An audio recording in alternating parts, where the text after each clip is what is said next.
So I'm going to cover a few things with you today. Now, usually I have a little bit more of an interactive presentation where I take questions and whatnot kind of throughout as I go along. We were only given an hour, so I'm going to try to not do the questions throughout the presentation. So if you have any questions, please jot them down on the last presentation today. So I'll stick on for an extra few minutes at the end and we'll kind of go through all your questions at that time. So we already went through the Meet the CEO of Dr. Marketing. I'm also going to cover some common marketing questions we get from a lot of other offices. I'm going to cover the top 12 things that you should be doing for your office in order, as well as some common marketing mistakes we see a lot of offices make when they start doing advertising.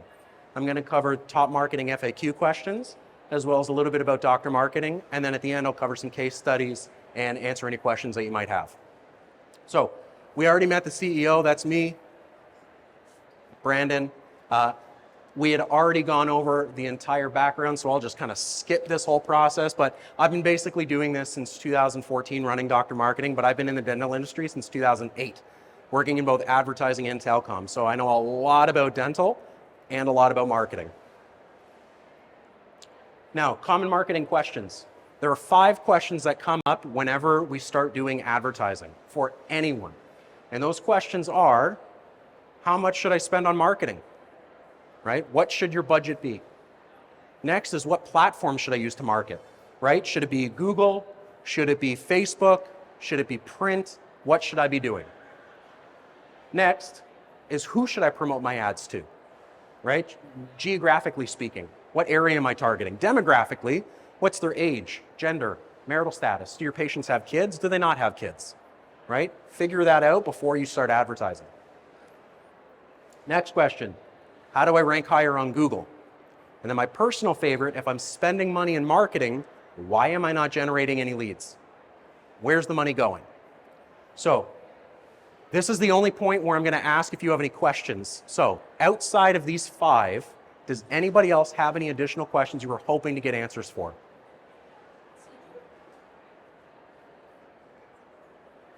Perfect. So I'm going to cover these and other questions kind of throughout the presentation. So the very first thing we want to take a look at are domains.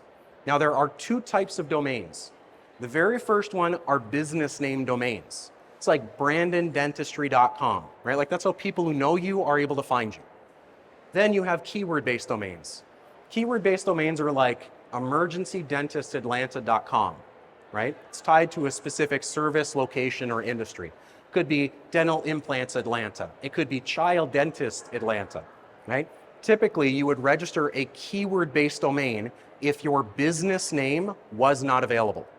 The only other time you would register a keyword-based domain is if your business name, not only if it wasn't available, but if you wanted to go after something specific, right? So let's just say your business name is Brandon Dentistry, but I'm like, okay, I'll register that for the sake of registering it, but I really do like cosmetic dentistry. That's what I want to go after. So I would register something like cosmeticdentistinAtlanta.com, and then I would just forward Brandon Dentistry to cosmeticdentistinAtlanta.com. Y'all with me so far? Okay. Now, you also see the word competitor on here under keyword-based domains. Just be aware that a lot of your competitors do that same thing. They do that strategy. So if you are going to register a keyword-based domain, look at what your competitors are doing first. Look to see which domains are close to the one you want, because chances are, if you register, let's just say cosmeticdentistinorlando.com is taken. Do not register cosmeticdentistinAtlanta.net, because that's literally the exact same root domain. So if you're going to piggyback off of their traffic, they can piggyback off of yours. And you don't want to do that with domains that are also very close. Cosmeticdentistryinatlanta.com versus cosmeticdentistinAtlanta.com. You don't want to have words that are, or domains that are too close like that, okay? Now, in terms of business name domains, you want to protect your identity. So there are tons and tons of different suffixes you can register. Suffix is the ending of a domain. .com, .net, .biz, .au, .in, .io, .dental, .ortho, .me, right? Like, there's a ton of different endings. So what you want to do, you okay? So what you want to do is you want to register the 5 primary suffixes in the US. Those are .com, .net, .biz, .info, and .org. You're going to register that only for your business name. BrandonDentistry.com, BrandonDentistry.net, BrandonDentistry.info, biz, and org. That protects your identity. I've seen too many times where someone in another state or someone in another country registered BrandonDentistry.org and pointed it to a different website. You have a competing business in another country that has the same name as you, they're going to register a variation of your domain. So those 5 you just want to register. They don't have any bearing on your search engine optimization. It is simply to protect your identity. Next, the other time you want to play with your business name is if your name is too long. I actually spoke with someone earlier today and their name was something like Atlanta Pediatric Family and Cosmetic Dentistry.com. Now, like that name is just way too long. So you just want to shorten that up, just kind of keep I understand that might be your business name, but just kind of keep it short, usually no more than 20, 25 characters, okay? Now, anytime you register a domain, your information becomes public knowledge. So what you want to do is you want to make sure you're adding some security to the domain, which I'll talk about in just a second. But do not register domains just for the sake of registering them, okay? So what I mean by that, keyword-based domains are typically registered by everyone. Every single person usually has 4, 5, 6, 10, 50, 100 different domains. It's a waste of money. It literally does not do anything for search engine optimization. Do not register BrandonDentistry.com and then register Atlanta Emergency Dentist in Orlando, Atlanta, Emergency Dentist in Atlanta, Child Dentist in Atlanta, Invisalign in Atlanta. Registering domains like that does 0 for search engine optimization, literally nothing. Okay, all Google cares about is that there's a domain and there's a website. Every other domain that's forwarded to your website, literally Google does not care about. So don't go and waste your money just registering keyword-based domains for the sake of owning them. It does nothing for you. Now, anytime you register a domain, your information becomes public knowledge. So if I was a spammer, I would find your domain, I would take all of your contact information off of it, your name, your address, phone, fax, email, business information, everything. And then I'd sell it to 1,000 people to spam the hell out of you until the end of time. So to prevent that from happening, you basically want to redact it all. So you do this by adding a security blanket over the domain. So that security blanket basically hides all your personal information. It'll hide your name, email, address, and every other piece of information. So instead of the spammer seeing your contact info, it would just say redacted, redacted, redacted, redacted for everything. Okay? All done with domains. If anyone has any questions, jot them down. I'll answer them at the end. Now, one thing I do want to mention about domains. The cost for domains, any one of the suffixes, .com, net, info, whatever it might be, they can end up costing anywhere from about $20 to $30 per year. Like they're fairly inexpensive. The security for the domain is usually between $10 and $20 per domain. So your domains could end up costing somewhere between about 40 to about 60 bucks after taxes and everything like that. So just kind of be aware that if you do have multiple domains, it can be an utter waste of money if you're like registering a ton of keyword-based domains. Now, emails. Who in the audience knows if their email is HIPAA compliant? Do you know 100% that your email is HIPAA compliant? Show of hands. 2 people. How many of you use a Gmail account or Yahoo or AOL or Hotmail? Those emails are not HIPAA compliant, okay? So the odds of an email going into spam when you have Gmail, AOL, Yahoo, or any one of these other free email providers is about 70%. That means when you're emailing a patient, 70% of the time it goes into their spam box and not their inbox. Not because of something you did, not because of something the patient did. That's just how free email accounts work. If I'm a spammer, I'm setting up an email, spamming 1,000 people. Set up an email, spam 1,000 people. And so typically if you have one of these free email accounts, when you email somebody, the incoming mail server picks it up and says, oh, Gmail, you're spam, bye-bye. That's what ends up happening. Custom emails, it's 12%. So it goes into the spam box a lot less. So a custom email would be something like info@brandondentistry.com, okay? Now, aside from it going into your spam box less, it also looks much more professional. This was actually a dentist's old email, dentaltemp101@gmail.com, back when he was an associate, okay? The next email underneath that is the one we set him up with. It looks a lot more professional, especially if you're asking for patient records. Now, what's really cool about these emails is you can actually take the suffix and the root, pop it into Google, and have it populate your website. You can't do that from a Gmail account. Now, typically with custom emails, you want to make sure you've got some add-on services.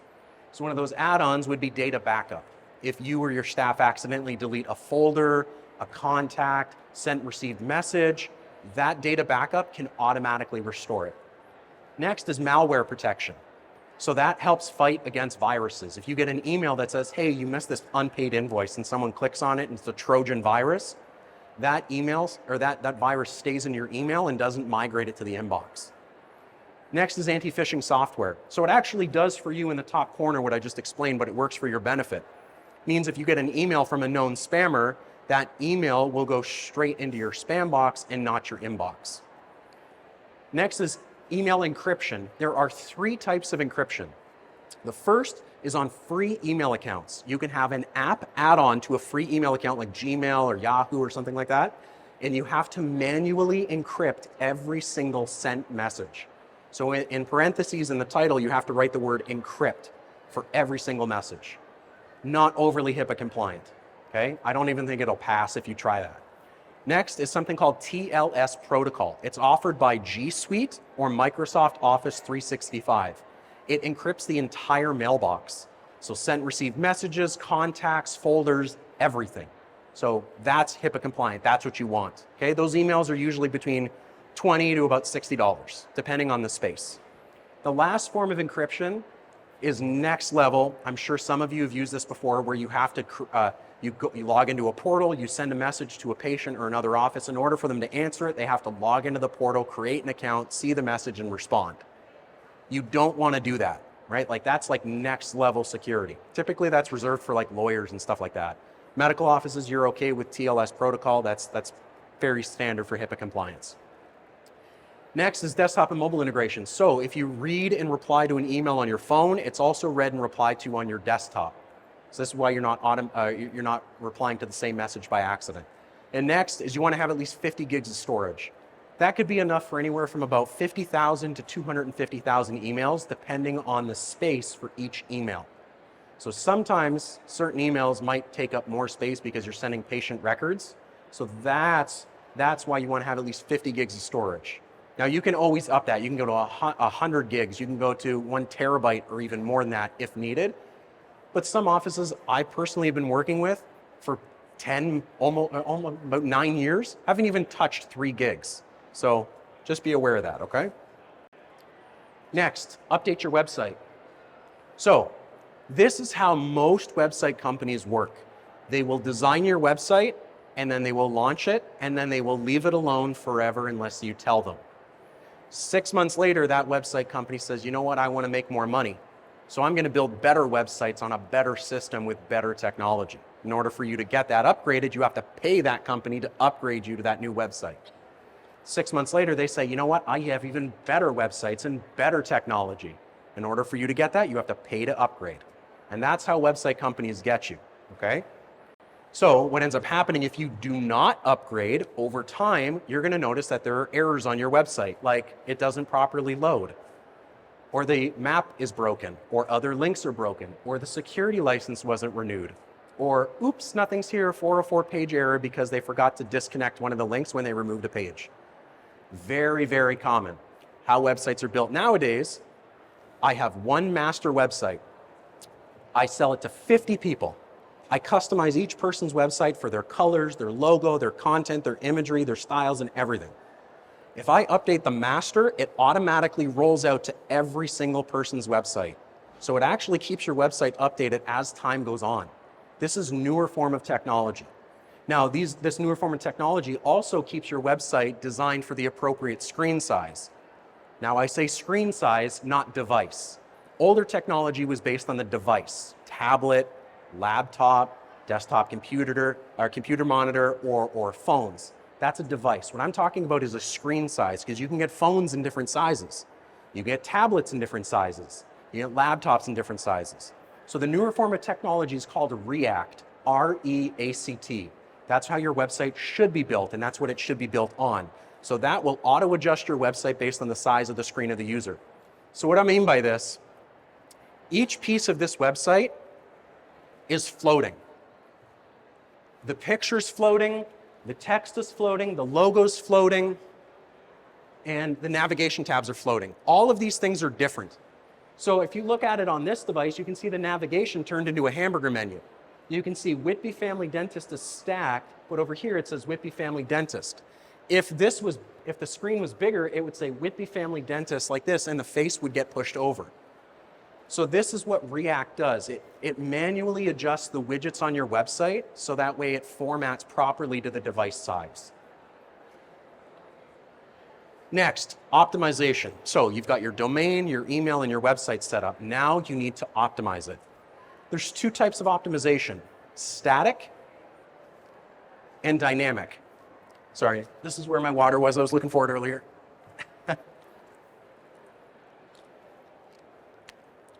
So static keywords are keywords that are never going to change. So let's just say you have a page implants, you've got a page about root canals, you've got a page about emergency, and so on. On each page, there are 3 to 5 static keywords that do not change. Dental implants would be dental implants, replace a tooth, right? Replace missing teeth. Emergency would be emergency dentist, or cracked tooth, bleeding gums. Those are static keywords. Dynamic keywords are based on your attributes and your location. So you're going to take one static keyword, let's say on emergency dentist, and you're going to add dynamic keywords to it. Emergency dentist, open evenings. Open evenings would be a dynamic. Emergency dentist, open weekends. Emergency dentist who speaks Spanish. Emergency dentist near me. So all these keywords that you'd be adding, the static never changes, the dynamic changes. So this is why dynamic optimization is a paid service, because you have to add multiple dynamic keywords to each static keyword on every page of your website. And it's a lot. Hundreds, sometimes thousands of keywords get added to a website. Now, how this should work is you should make sure that the keywords are page specific. So what I mean by that, if somebody, let's just say, is looking for a crown or a bridge, you want them to connect to that page specifically. You don't want them to connect to the dental implants page. So if on the emergency page, let's say you're talking about knocked out tooth, and then you put a bunch of keywords in there for dental implants for replacing a tooth, if somebody's looking for a dental implant, what's going to end up happening is they're going to land on the emergency page so they can read about missing teeth. What if the person wasn't missing a tooth? What are they going to do? They're going to bounce out of your website. Bounce rate. The more people who bounce, the more people who leave, the lower your ranking on Google. This is why you got to make sure your keywords are page specific. If it's about emergencies, talk about emergencies only. And then at the end, you can just put like a link that leads to, if you're looking for replacement, link the dental implants page, but don't put keywords in there specifically for dental implants. Are you all with me so far? Okay. Next, what you want to do is you want to check the rank. So every time you add keywords, Google will index those keywords and tell you how much traffic each keyword generates, how many queries it generates, how many clicks it generates, where it ranks, that sort of thing. So what you want to do is you want to make sure you're reviewing this on a consistent basis. Once a month, once every 3 months, you don't have to be crazy with it, but look at how each keyword ranks, because the keywords that don't rank have a negative impact on your website. Any keywords you add to your website, you want to make sure that they're all ranking and they're all drawing in traffic.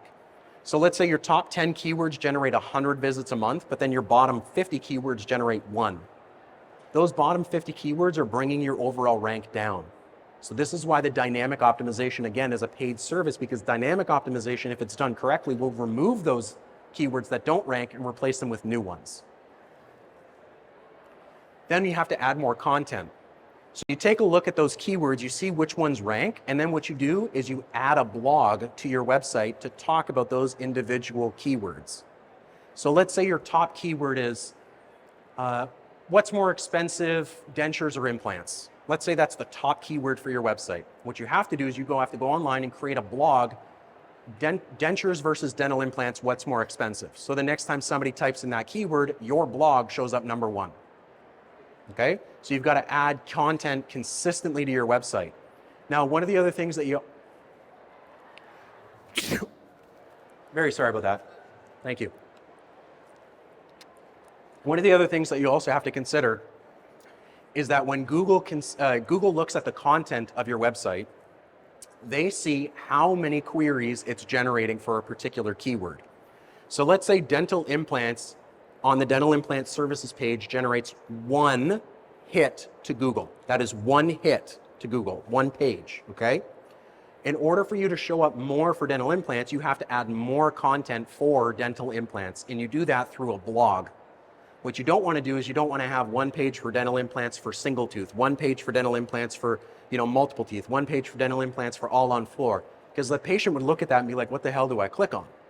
So you add one page for implants, you talk about all those things, but then what you do is you add a blog post about implants like, are implants expensive? Dentures versus dental implants. 10 reasons you need dental implants, right? Now Google looks at that and says, wow, you've got a lot of content for dental implants. I'm gonna have you show up higher.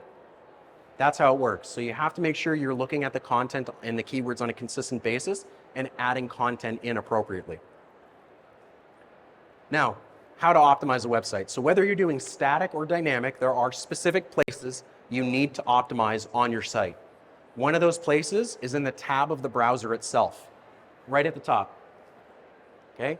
I'm sure all of you now know what that is, right? Like the tab of the actual browser. Those should be riddled with keywords, okay? Another place is in the URL suffix after the .com or .ca. What's there are typically keywords. Next are the navigation tabs. So the navigation tabs are what show up on Google. So when you Googled a business and then there's like sub pages like home, about, services, contact, that's what that's what Google pulls. Those are the navigation tabs that Google takes. Make sure they are clean and concise. Do not have long descriptions in this, okay? Just keep it very, very, very neat. Then is the page header. Now, this page header should be dynamically optimized. It's not because this office doesn't pay us to do it, but it should say dental conditions in Toronto. That's what it should say.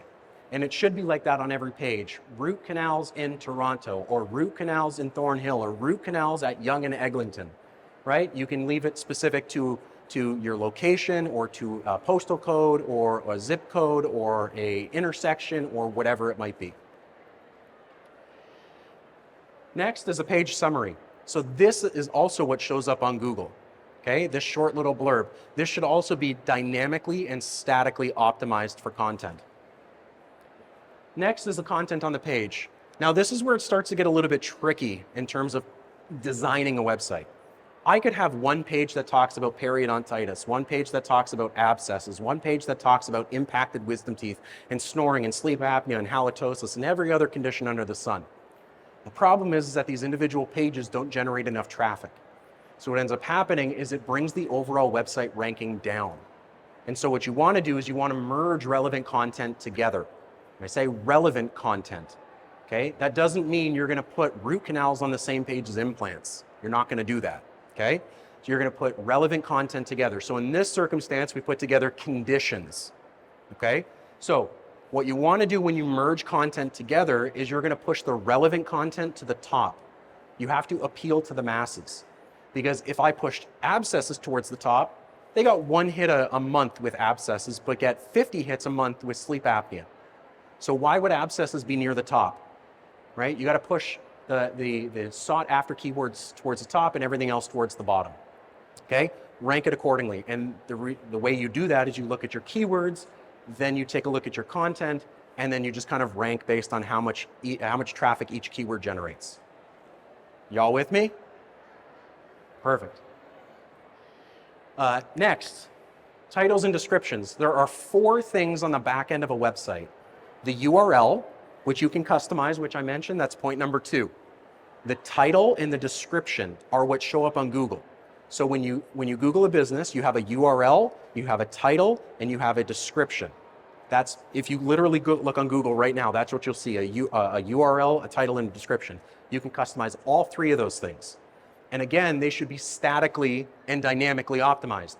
So I don't know if you can read this, but I'll read it to you. It says, welcome to Brandon Dentistry in Toronto. We are an emergency and child dentist. We're located on Main Street, just a few minutes walk from Yonge and Eglinton. if you need a dentist for family or emergency or cosmetic procedures, please give us a call. Dynamically and statically optimized. So if somebody reads that, they're like, wow, you're close to me. Oh, you speak Spanish. Oh, you're open evenings. I'm going to give you a call. That's what Google takes. That's what you're going to show up on. That's how it's going to show up on your Google search. So what you're going to do is you're going to do that for every single page of your website. You can customize it for implants and root canals and everything else. Now, the fourth thing that I had mentioned, I said there were four things. One was URL, title, description. The fourth thing is keywords. Site keywords, right here at the bottom. Back-end keywords do 0 for search engine optimization. 0. Do not waste time writing cosmetic dentist, comma, dentures, comma, emergency dentist, comma, right? Like keywords back end of a website. It literally, Google does not care. The only thing Google cares about are all the things that I had mentioned there. Now, there's about 200 things that Google looks at when deciding who shows up first on Google. These are some of the primary things. Other things that Google takes a look at is how fast your website loads. Is your website reactive, right? The React form of technology. Is your website mobile friendly? Does your website convert? Do you have reviews? Are you on social media? Which I'll talk about all these other things throughout the presentation. But these are the primary things that Google takes a look at, okay? Keywords on the back end of a website do nothing for search engine optimization, so don't waste your time with it. And the next thing, local business schema. Local business schema basically is Google Maps. Google Maps takes a look at all the businesses in an area. When somebody types in restaurant near me, dentist near me, things to do with my child, whatever it might be. Google, the first thing they're going to look at is this code. It looks complicated. I promise you it's not. It's about a page long, and you add it to your website to help Google Maps navigate local businesses to present it to local searchers. The closer someone is to your business, the higher you get ranked on that search. So as an example, if I'm over here and I type in dentist near me, his business is going to show up number 1 compared to yours. Even though your website might be better ranked, better keywords, better optimized, because he's got this code on his website, you're going to show up number 1 on my search. Okay? You understand how that works? Next, understanding Google. There are 3 sections to Google. The first is the paid section. This has to do with sponsored, organic, or PPC, Google Ads. Okay? Next is the maps. That has to do with local business schema, which is what I just went over. Okay? It helps Google find and present local businesses to searchers. The next stage is organic. So this has to do with keywords. Okay?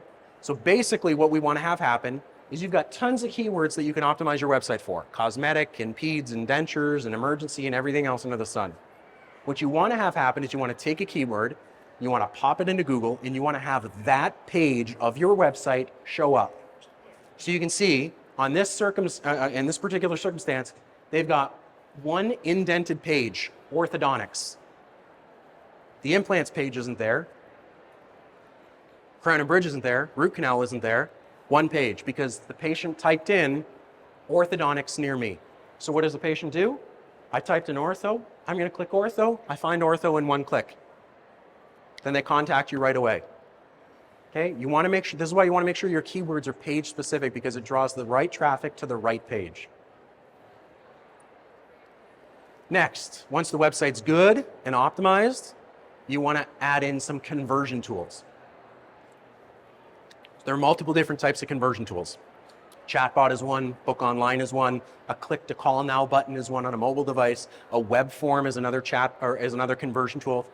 It's just a way that people communicate with you. People don't always want to give you a call. Maybe your receptionist is mean the last time they called you. Maybe they don't have time to talk. Maybe they can't talk. They might have a disability. So what do? They might send you an email, but maybe they want to communicate with you in another form. So that's what a chatbot is for. Now, there's 2 types of chat systems. You have a live chat and you have a chat bot. A live chat requires an agent to respond. A chat bot is an automated response system. So how the bot works is you basically create a bunch of scenarios. And the scenarios can be generic or specific to the procedures you offer. Generic being cosmetic, endo, perio, ortho, or specific based on certain procedures. Then what you do is you build stories for each scenario. So what's the bot going to say when the person engages with this component? Okay. Then you tie the stories together. So how does it work, right? Now, this gets a lot more complicated when you start getting into it. If you take a look at it, it's probably literally like 5 times, like the size of these, it's probably 5 times the size of this entire board. Like that's how complicated these chatbots are because they're connecting to different parts of it. So if the person engages with this section, it says, here's the info on cosmetic. Now, do you want to book an appointment, learn about veneers, bonding, or teeth whitening? Person says, you know what, tell me about veneers. Okay, here's the info on veneers. Now, do you want to book an appointment? Do you want to learn about teeth whitening, bonding, or something else? And then they say, you know what, I want to learn about, you know what, I don't want to learn about anything else. I want to book an appointment. So the bot says, okay, can I get your name, your email, your phone, primary reason for your concern, and what's the best time to call? So then what ends up happening is you get an email that looks like this, right? It says, hey, just letting you know, Brandon's looking for veneers. Here's his contact information and chat history. Give him a call. So all your receptionist has to do is pick up the phone and book the appointment. Super easy. This is typically how bot systems look. There's no free text option. Free text, somebody types in, right? The reason you don't use free text is because it leaves room for human error, right? So in this circumstance, all you have to do is just click the button that is best suited for that particular person. Welcome to Channing Dental. Tell me, do you have an upcoming appointment? No. Or yes. Or I'm having an emergency. And every option just kind of leads down a different path. And every path it leads down, it asks for their contact information. Next, you want to build your website popularity. So now that you got the conversion tools activated, you have to start drawing in traffic. So one of the best ways to do that is through directories. So there are lots of different directories out there. You've got local directories like Chamber of Commerce, business parks, churches, local governments. You've got national directories like 411, Manta, Better Business Bureau, Yellow Pages. You've got industry-specific directories like Health Grades, RateMDs, Lumino Health, things like that. And so what you want to do is you want to find a directory, create an account, and then update all of your contact information across the entire directory. Okay? It's things like your name, email, address, phone, fax, business address, including your unit number, hours, industry, services, and website link. You have to do this for every single directory. Now, if you do not log into the directories every so often, the directory will move you down their ranks or remove your profile completely because they think you're not in business because you're not engaging with them. Usually that time frame could be 3 months, it could be 6 months. So the workaround is you work with something called an aggregator. An aggregator basically pushes your information out to the entire internet. Now, there are local aggregators, there are national ones, and there are industry-specific ones. There's a lot of different kinds. There are consumer aggregators that every single one of you can work with, like Yellow Pages or Yext, but they usually only work with a small group of directories. Commercial aggregators, like companies that we work with, will push out to hundreds of directories. I have one client who's been working with us for like, I think 4 years now. He's on 1,800 directories. Really helps with his Google ranking, okay? Now, you have to make sure that all of this information is accurate according to Google. So if your name on Google says Brandon Dentistry, but on Yellow Pages it says Brandon Dental, and on 411 it says Brandon Dental Office, Google's like, what are you doing? Big X every time your name is wrong, every time your address, phone, fax, email, everything is wrong according to Google. So your information has to be accurate according to what Google has on your business, okay? So all this information needs to be updated. Now, the other cool thing about these directories is that it creates a backlink. I'm sure all of you have heard of a backlink before. It's basically a link that leads to your website, not from Google, but from an alternative source. So what you want to do is you want to find as many directories and put yourself on them to create multiple backlinks, but just make sure that all the details are correct. Now, some directories have more pull than others. So if you can get on a government website or a school's website, Google says, whoa, those are 5 out of 5. I'm going to take more notice of those. If you get on like a local business park or Chamber of Commerce, Google's like, okay, thanks. It's like a 1 out of 5. Like, I'll take notice, but I don't really care, right? So you just want to put yourself on as many places as you possibly can. Next, reviews. There are 4 ways to generate reviews. The first and best way is through a survey. Basically, it's a custom survey that gets put on your website not through standard navigation link, because you don't want a standard website visitor finding this survey, but it's through a navigation link that's kind of like pushed off to the side. You basically take the survey and you send it through like a recall system or send it out automatically to or manually to your patients, however you want to do it. And so the patient clicks on it, they go to the survey, they complete the survey. If the survey scores above 90%, it redirects to a review site like Google or Yellow Pages or like Manta or wherever it is to leave you a review. If it scores below 90%, it just says, thanks for the survey, have a great day. This way, it keeps any negative comments offline. But you're sent the survey no matter if it's positive or negative, so you can do your own internal evaluation. The next way to generate a review is a sign in the waiting room. Simple sign with a QR code that literally says, please leave us a Google review right on your reception desk. We'll probably generate 2 to 5 reviews every single month consistently. One of my offices that I look after, you lean back in the operatory and they have a panel on their ceiling that says, please leave us a review with a QR code. She has 1,000 reviews as of today. Now the next 2 options are not overly recommended. It can be a little bit awkward, this particular one, to ask for it during the appointment. Imagine you're in the operatory and you say, I'm working on a dental crown. Hey, can you leave me a review? I mean, the patient's gonna pull out their phone and be like, I guess, but it's like super awkward, right? Or, hey, this implant treatment's gonna be $40,000. Can you leave me a Google review? The patient's gonna be like, I guess, but like, so it's an incredibly awkward conversation to have. So pick your moments if you're gonna ask for it during the appointment. Next, don't do this one, because if you're gonna do it, just send the survey. This is a personal email you send. So you say, hey, Brandon, thanks a bunch for coming into our office today. Here's our Google page. Would you mind leaving me a review? I'm like, you know what, Dan? You were kind of a dick. I don't want to leave you a good review. 0 stars. And what's good is that I can leave it under a false name, so you don't even know it was me. Right? So just kind of be aware of that. If you're going to send a personal email, just say, thanks for coming in, or don't even send anything. Or just send the survey. The survey keeps any negative comments offline. Now, the reason you do this is because everyone's influenced by reviews nowadays. I personally do not go to a steakhouse unless it has a 4.7 rating. Force a habit. Now, there's multiple people who can leave reviews. As a show of hands, who has left a review for their own office? 2 people, 3 people.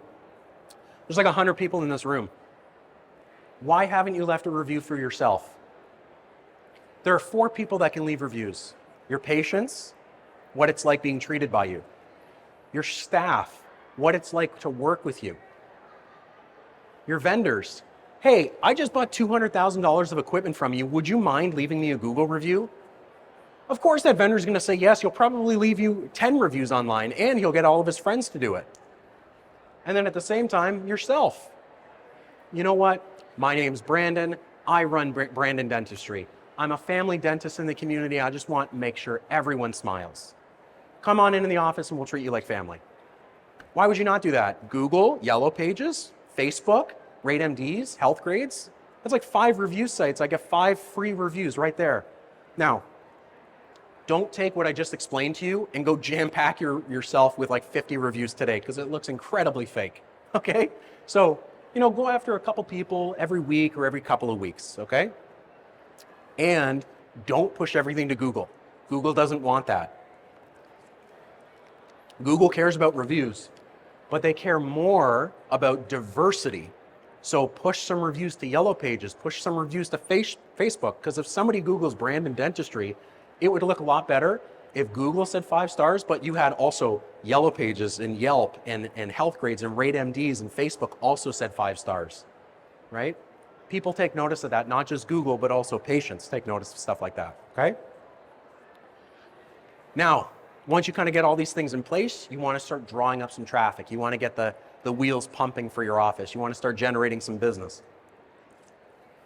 There's a few things to consider here. Sync Google Analytics with Google Ads.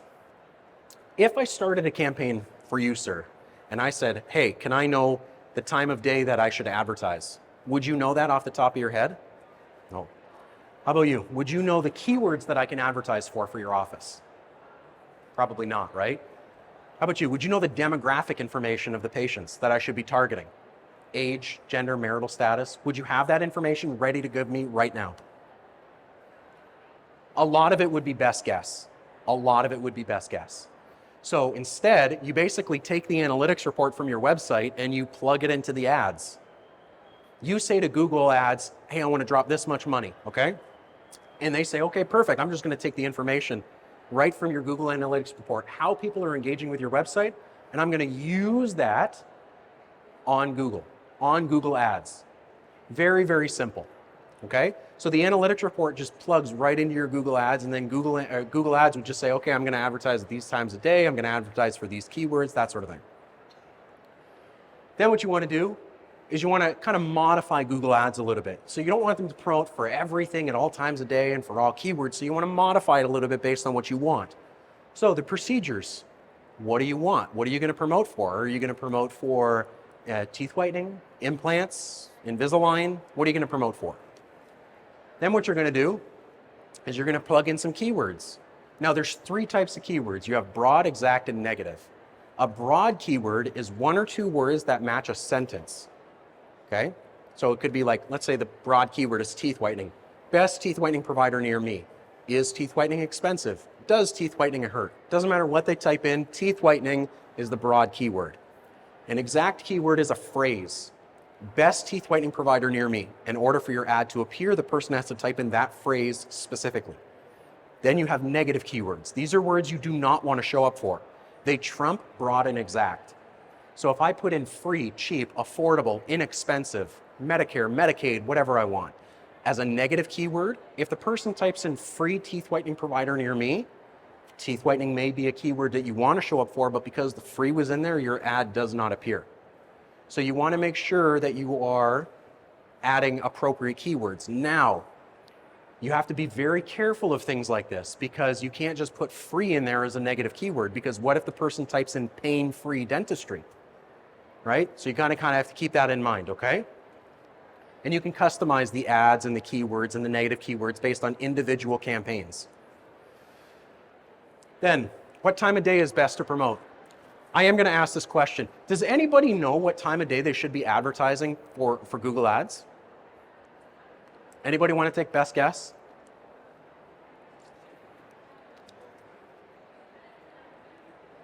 Sorry, somebody, I'm just going to, what did you say? Bedtime. Is that what you said? Bedtime? Kind of. Did you know that 65% of your leads are going to come in after your office is already closed? Evenings and weekends. I myself am a parent of 2 children. Do you know when my wife and I search for activities for our kids? After they're asleep. Yeah, like everybody else, right? So yes, it is a good time to be advertising during your office hours, but the best times to promote are between 6 a.m. until 11 o'clock at night, Monday through Sunday. Advertise all the time. And that Google Analytics kind of sort out when the ads should appear. Then content. Somebody types in best dentist near me or best teeth whitening provider near me, 6 o'clock on a Saturday. Your ad is going to appear. What's the ad going to say? What's the content going to say?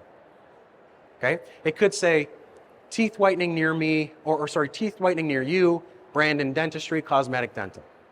It could say new patients welcome, same day appointments, Zoom teeth whitening. It could say take home teeth whitening kits, inquire today, same day appointments.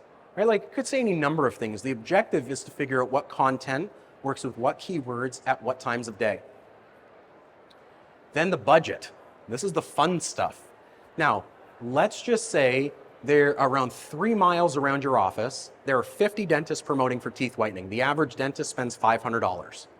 Okay, so what you have to do is you have to spend 10 to 20% more than the average. So you got to spend about $600 to show up more than the average dentist. Okay, then what you have to do is you have to figure out keywords and times of day. So let's just say teeth whitening near me is $100 when somebody clicks on it Monday to Friday, 9 to 5. After 5, that could drop to $5 a click, mainly because there could be less competition or because the keyword is less likely to convert after 5 o'clock. So if you don't have an appropriate budget, you can't bid on the right keywords, bid on the right times of day, or be able to compete with your competitors. And also keep in mind that teeth whitening is not the only thing you do. So when you set a budget for it, You're also going to have to set a budget for root canals, for emergencies, for families. So you're going to have a budget for each one of these things, right? So just keep that in mind. Depending on how many patients you want, it will determine your cost, okay? Oh, the other cool thing that I wanted to mention is not everyone in this. Some people in rural areas, if you put 10 grand into your budget, Google's like, what the hell are you doing? I can only spend $30 a month. So just because your budget is with Google and you're spending an absurd amount of money doesn't mean Google should be able to spend it all, or sometimes can spend it all. So maybe repurpose some of that budget for other things. Only really in rural areas is that ever a problem. Now, Google Ads, usually the turnaround is between 2 and 8 times. So if you put in $1,000, you should expect $2,000 to $8,000 in return, not including recalls. That is new business only, okay? Our best performing office is like 26 times or something crazy, but you should expect anywhere between 2 and 8 times in return. Now, Facebook and Instagram. I just say Facebook and Instagram, but there's tons of different social medias out there. TikTok, Pinterest, Twitter, YouTube, all these fun stuff. First thing you want to do, you want to update your profile. That means update the image, update the logo, the cover picture, the description, the contact, the hours, update it all. Then what you want to do is you want to update the chat system. So Facebook has a very simple chat system. It says, hey, welcome to our Facebook page. Here's our hours and our contact information. Very simple. Then what you want to do is you want to set up the pixel. So a pixel is basically Facebook's analytics system that allows you to track demographic information, age, gender, marital status, kids, jobs, stuff like that. So what you want to do is you want to set it up on your website and make sure that it's tracking the data, because if I look at the pixel, I'm like, wow, you get a lot of traffic for people with kids. So what am I going to do? I'm going to create a post for people with kids. So that way the people who are engaging with you resonate with the content. Then what you're going to do is you're going to engage with them. So if the person comments, reply. If they share, share back. If they like your post, like one of theirs. Right? It's not hard to engage with these people. You just have to be consistent with it. Okay? Now, you're going to get a lot more likes on personal images than you will on stock photos. It doesn't mean they see it less. It just means they're going to engage more with personal versus stock. So there's only so much a marketing company can do for you in terms of posting educational content. Okay? So if you want to help them, send them some pictures of your patients or your staff or some videos or whatever it is so they can use it in the posts. Okay? Now, once you have a history of creating solid content, just so we're on the same page, this is how social media should be done. Doesn't matter what platform you're using. Do these things, because almost every social media platform has an analytics system, has some form of a chat system, has some form of engagement opportunity for you. So make sure you're doing these things. Now, once you have a history of creating solid content, you want to start promoting it. Okay? Now, a few things to consider. That demographic information I explained earlier with age, gender, marital status, kids, job, things like that, you can actually put them together into different audience groups, right? So it's like, here are all the women, here are all the men, here are all the people with and without children, here are the people under 30 and over 30. Here are people working versus not working. Then what you're going to do is you're going to create an ad for each group, but you're actually going to create 2 ads. So what you're going to do, instead of promoting it to 10 miles around your office, you're going to promote it to 500 meters. And then what you're going to do is you're going to create 2 ads to show to the same group of people. It's called an A/B test. Which ad performs better? Whichever ad performs better, I take it and I use it and I promote it to the entire geographic radius. So that way you know you're going to get better results. And you do that for every single audience group that you created. Okay? Then you have to create the post specifically for that group of people, okay? After this, you want to select the time frame and the budget. So when are women online? When are men online? When are people with kids online? When are people who are working online? Advertise at the appropriate times for each individual audience group. Then you engage with them. So if the person comments, reply. If they share, share one of theirs. Now, if they like your post, you can actually invite them to like your page.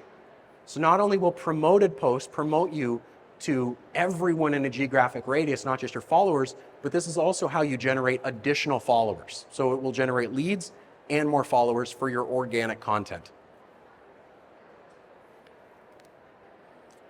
Now, you want to review and modify. So every system I just explained does something different. Your website data is going to be things like how people engage with you, the website pages they land on, your bounce rate. Google Analytics data is going to be things like keywords people typed in, times of day they're searching.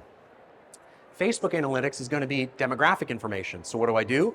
I take the information to improve the other system.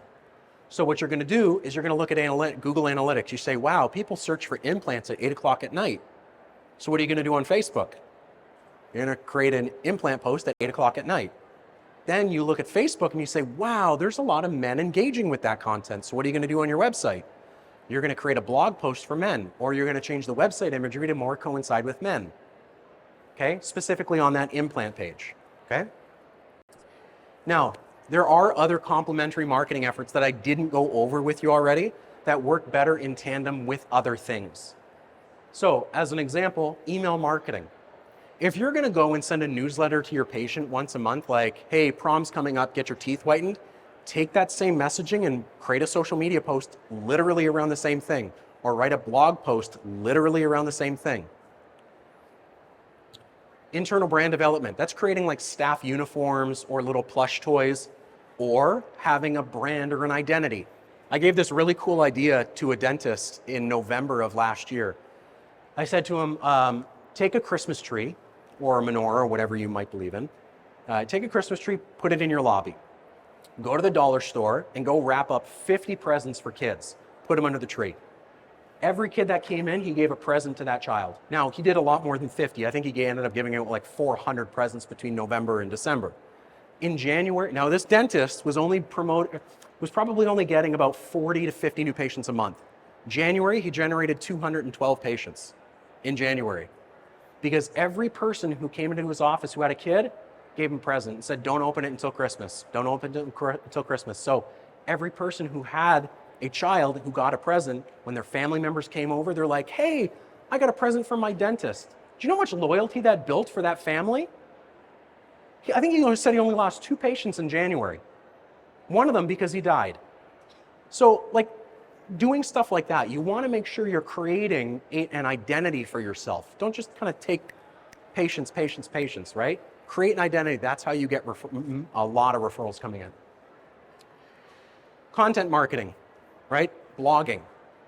If you're going to create a blog, make sure you have search engine optimization as well. Okay? Because you have to optimize the content you're putting on your website. Otherwise, you're just adding content and Google can't index it. Next, print marketing. If you run a geographic campaign on Google 3 miles around your office, and then you run a geographic campaign to the same 3 miles on Facebook, and then you hammer that with a print campaign, that print campaign is 4 times more effective than if you were to run it by itself. 4 times more effective. So if you don't want to waste money, do it digitally first and then complement it with print. Photography and videography. I have a videographer literally right here. You know what I'm going to do with this video? I'm going to put it on my social media, and I'm going to put it on my website, and I'm going to send it to you in an email. Right? I'm going to do a number of different things to kind of give you a recap with it. So if you're going to take photo and video, don't just use the images on your website. Use them on your social media. Put them in your emails, right? Send them to your patients, right? Next, public relations. So public relations is like applying for Reader's Choice Award, right? Or Best Dentist in America Award. If you're going to apply for those awards and try to win them, put them on your website, put them in your newsletters, add them to your social media. Make sure you're publicizing about them. Now, as a bonus tip, we always recommend work with a professional. So, professional marketing companies should be doing all of these things. They should be updating content, images, colors, fonts, keywords. They should be fixing errors on directories and finding you new directories to be on. They should be renewing domains and security licenses. They should be attracting media, writing blog posts, managing your social media, your print, your ads, and a heck of a lot more. That's what a marketing company should do. Now, what you should be doing is working with somebody with dental expertise, which means that the company should be HIPAA compliant because they have access. Anybody who submits information online, especially medical records, the marketing company has access to all that data. So if they're not HIPAA compliant, that keeps you liable. Next, content behind the procedures. So you have to make sure that whoever knows, or whoever's doing the content knows the content to write about, knows what an inlay or an onlay is, or what lingual braces are, and how to explain it in a way that's not going to get you in trouble with the association or college guidelines. Now, common marketing mistakes. There's a lot. I bullet point form them for you, okay? So, incorrect phrasing. Do not use the word guarantee, best, love, or state of the art on anything you do. Next, testimonials. Do not place written testimonial on your website. It is treated as a statement of fact. Can you prove that Sally K actually wrote that statement? Can you prove it with 100% certainty? Because if you can't, you should remove it from your site. Okay, video testimonials are treated differently because the identifiable features are right there. Now, in terms of replying to reviews online, reply to all reviews, positive or negative, doesn't matter. But keep the replies unbiased. Okay, do not throw the patient under the bus because that's not HIPAA compliant. Okay, and then they can end up suing you for anything that you release. So if you get a negative review, reply to it like this. Thank you so much for the review. Positive or negative, we want to make sure everyone enjoys their experience at our office. Please give us a call, let us know how we can help. Here's our phone number. I didn't apologize and I didn't say that you were an existing patient. Okay? Next, incentives. Do not give away incentives. Free teeth whitening for new patient exam or electronic toothbrushes. It draws the wrong type of patient. They're there for the incentive. You try to recall them in 6 months, they're gone. Next, groups and associations. Do not put any study groups you're part of, continuing education courses you take, or positions that you hold at an association on your site. You can list the association, just not the position at the current association. Next, contact info. Using incorrect title or designation. The funniest one I think I saw today, somebody from Utah was here and I'm not going to tell you who it is, obviously. His position that he put on his bio was Supreme Dental Ruler. And he was wearing a cape. He was a peds dentist. You can't do that, okay? Dentist, DDS, DMD, whatever your designation is. Next, having multiple websites for the same office appears deceptive, and that's how you get blacklisted by Google. And then directory mistakes. Do you have any idea how much business you're losing because you didn't put your unit number or your phone and fax number are messed up, or there's no website address? Next, marketing. So promoting for services you don't offer, obviously a big one. Plagiarism, even if it's from the CDC on COVID, you don't want to do that. And then improper explanations of services, and then an improper marketing budget, right? If your budget's too high, you're overspending. If it's too low, you're not getting your results, and you're going to waste money. Now, top marketing FAQ questions. There's 2. What should your marketing budget be? We interviewed 100 different marketing agencies and put together their averages. These are those averages. So, website design, usually custom. That floats between template and custom, between $1 and $5 grand. Emails usually between $10 to $100 a month. This depends on the provider, the security features, and the amount of space for the email. Next is chatbots. That's usually between about $50 to $300. That will depend on if it's a automated response chat system or if it's a live chat responder.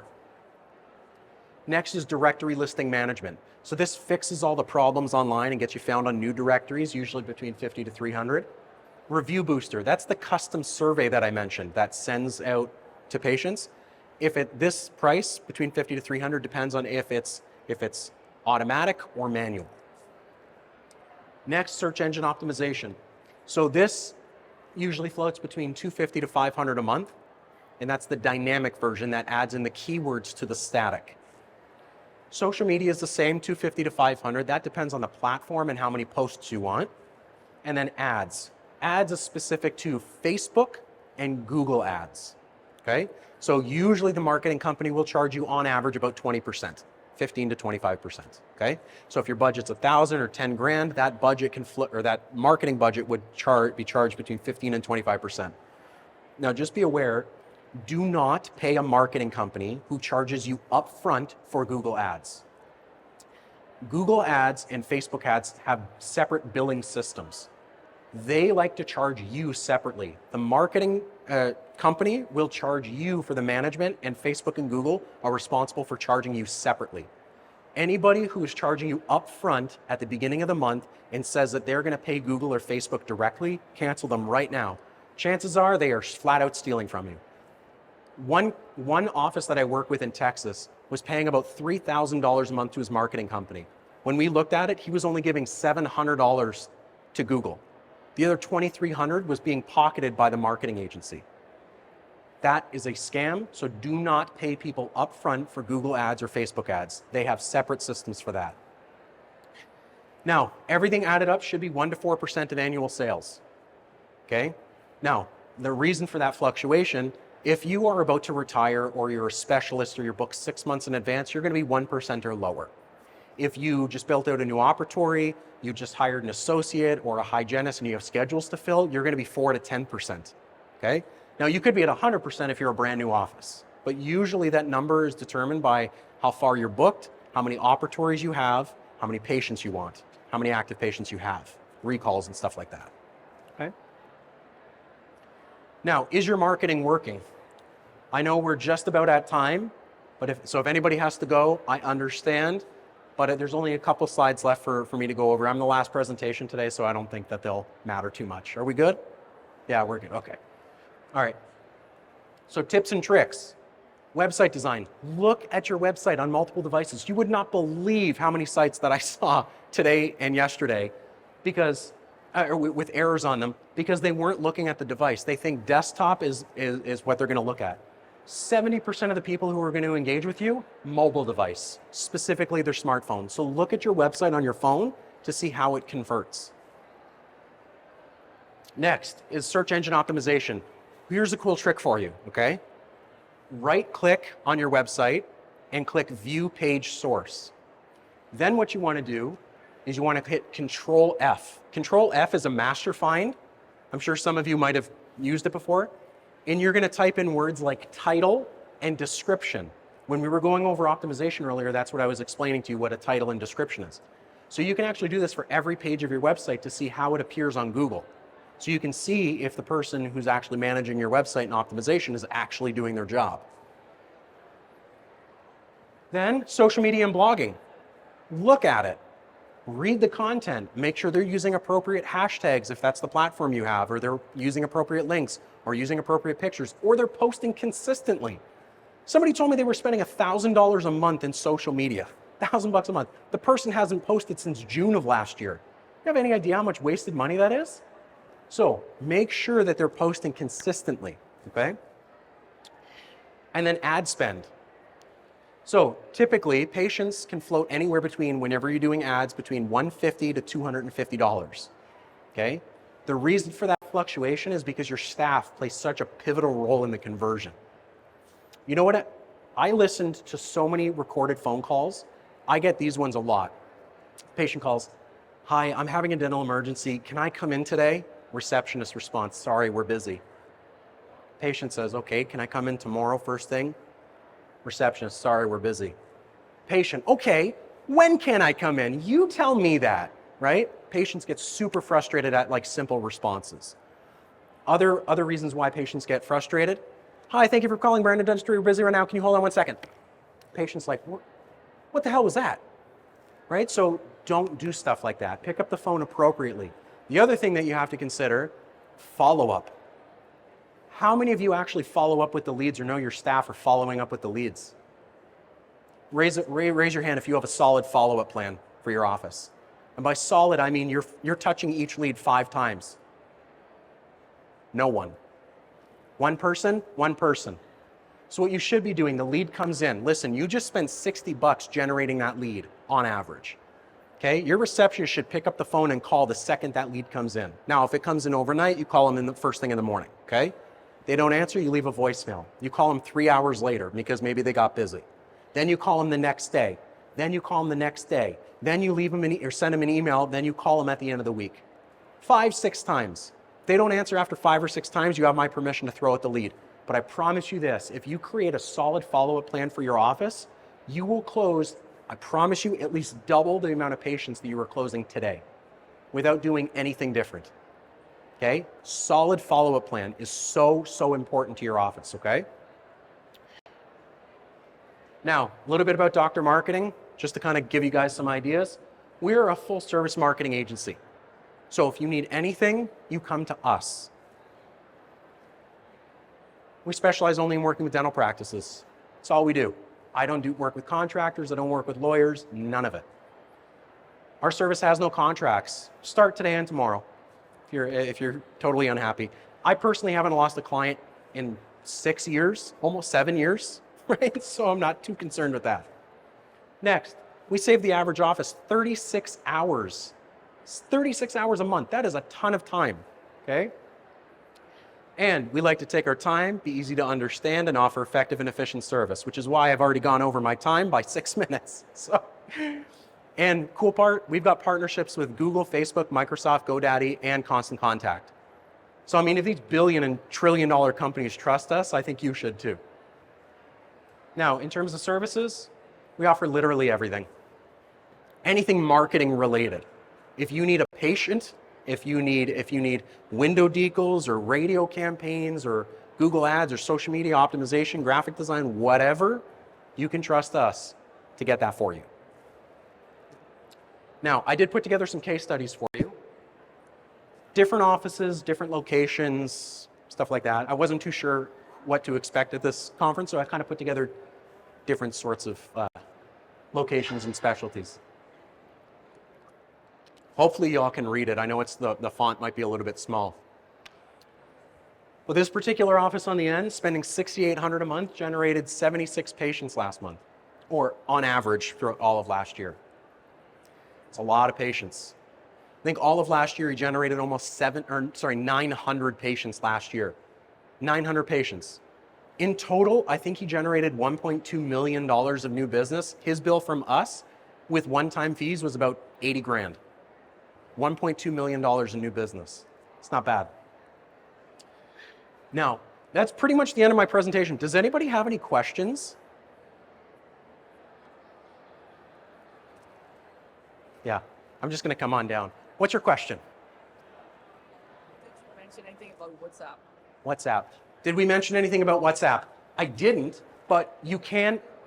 Yeah, so what you want to do if you're going to use WhatsApp, add it only to the mobile version of your website, okay, as a text option. Instead of using a chatbot, you can just add like a WhatsApp and you can link it directly into the WhatsApp. If the patient has it, they'll click on it and you can start the conversation right away. Super simple. Oh, pro tip, last thing. You don't start off spending $6,800 in marketing. No one does. Start basic. Things like optimization, Google Ads, social media, print, email marketing, all need to take a back seat until you can understand your analytics. Once you know it's going to work, then you move forward with it. Okay? So what I don't want to do is say, hey, can I have your money? And then throw it at the wall and say, hey, that worked. But then look at all this wasted budget on the floor. So you don't want to waste your budget. You want to take the spaghetti out and you want to throw it at the wall to make sure every strand is ready to go and primed to spend. Now we have questions. So if you have any individual questions, please come up. I'm going to stay on for a few extra minutes in case you have any questions, but I mean, that's pretty much it.